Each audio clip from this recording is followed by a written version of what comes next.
Strategy: choosing a niche. I promised in the last video that we were going to go to some rather different places in this training. That's true, but before we get into the interesting stuff, I first want to cover something more basic: the process of choosing a niche and coming up with a brand. What you might not realize is that this is actually one of the most important aspects of being a successful blogger. Your fate is sealed as soon as you choose a brand, or fail to. So it's very important to give this the time and the attention that it deserves. Choose your niche. First, you're going to choose your niche. Entire trainings have been created on how to do this, but I'm going to simplify the matter for you incredibly by saying this. The niche you pick should be the subject that you are most passionate about. That is all there is to it. You might protest at this point and tell me that there's no money in knitting or Marvel Comics or Feng Shui. Whatever you're into, you've probably been taught that the big money is in health and fitness, or it is in finance. Get that idea out of your head and focus on writing what you know and love. This is so important because this is something you are going to be spending hours on every single day of your life for years to come. If you want to become a top blogger, remember we're not talking small hustles here, then you need to put in the time and you need to know the subject matter like the back of your hand.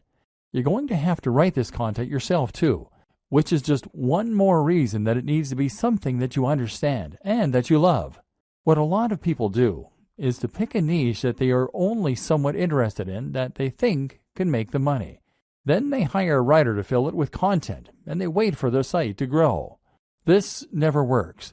It might make you some money, but you will not become a top blogger. Why? Because this strategy isn't going to bring anything new to the table and won't have your personality. Let's say you're writing about fitness. In order to be a top blog, you need to be contributing either the most comprehensive and accurate information out there so that you are a top resource, or you need to be contributing new ideas that no one else has come up with. You need to give your unique take on that matter and provide interesting insights and ways of looking at things that other people won't have considered. You need to do this in your own voice, in a way that lets people know what you're about, and that makes people want to keep on coming back to your site.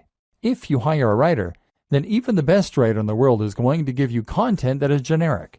They won't use their own personal voice because they're ghostwriting, and they won't contribute completely new information. That's because they're writers, not experts in that niche. And even if they were experts in that niche, they wouldn't want to give ideas that were too new, too controversial, or too unique, because they'll assume that you want to sound like you. In other words, they can't put words in your mouth. Only by writing it yourself can you bring something new to the table. And you can only do that if it's a topic you really know and understand. And this is before we mention the fact that you have to love the subject enough to spend all that time on it without getting tired of it and moving on. How to hone in on a smaller niche. But what do you do if the niche that you know is not one you can realistically succeed in? What if it is either too big or too small? A niche that is too big might be something like bodybuilding. This is a massive niche, and it's an industry that has huge amounts of cash poured into it all the time. If you want to create a blog on bodybuilding, then you're going to be going up against some huge established brands. These will include the likes of bodybuilding.com. So the question you now have to ask is whether you really think you can compete with a site like bodybuilding.com that is spending thousands, if not millions of dollars on advertising every single day, and they will already have a massive audience of regular readers.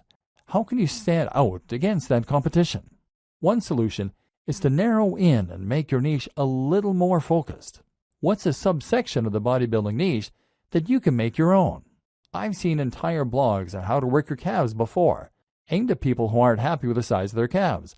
If that's all you're focusing on and that's where you're putting all of your energy, then you can compete with bodybuilding.com in just that one capacity.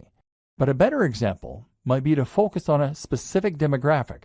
That can mean fitness for the overweight, for the elderly, for women, for students, for moms, or for entrepreneurs. One of my favorite examples of a successful blog is Nerd Fitness. Nerd Fitness is a blog about fitness that is aimed at nerds. This carves out its own very specific section of a larger niche and allows it to compete with much bigger names. You can also make a niche bigger by combining it with other topics and other ideas. Nerd Fitness does this in a way because the concept allows the blogger to write about other topics too, in particular nerd culture. Then there are examples like The Art of Manliness.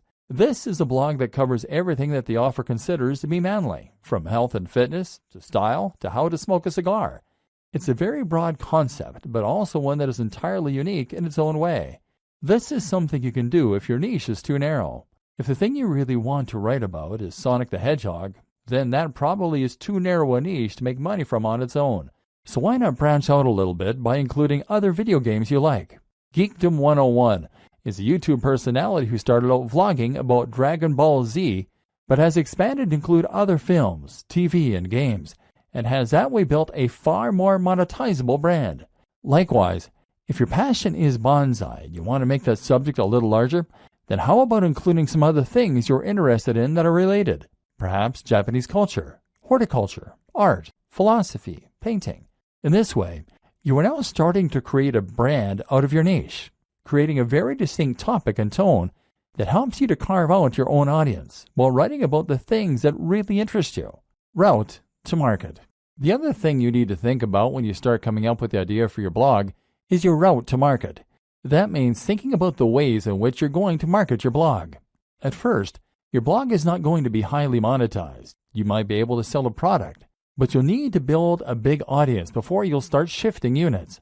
Likewise, AdSense and other display advertising won't earn you much at all until you start getting heavy traffic. So that means you really can't afford to pay for your advertising to begin with, and that in turn means you need to find ways to market yourself for free. A route to market is a direct channel you have to your target audience. Your target audience is your persona, the imaginary person for whom your site has been designed. You need to know what kind of person this person is and where they can be found. Then you need a way you can reach them for free.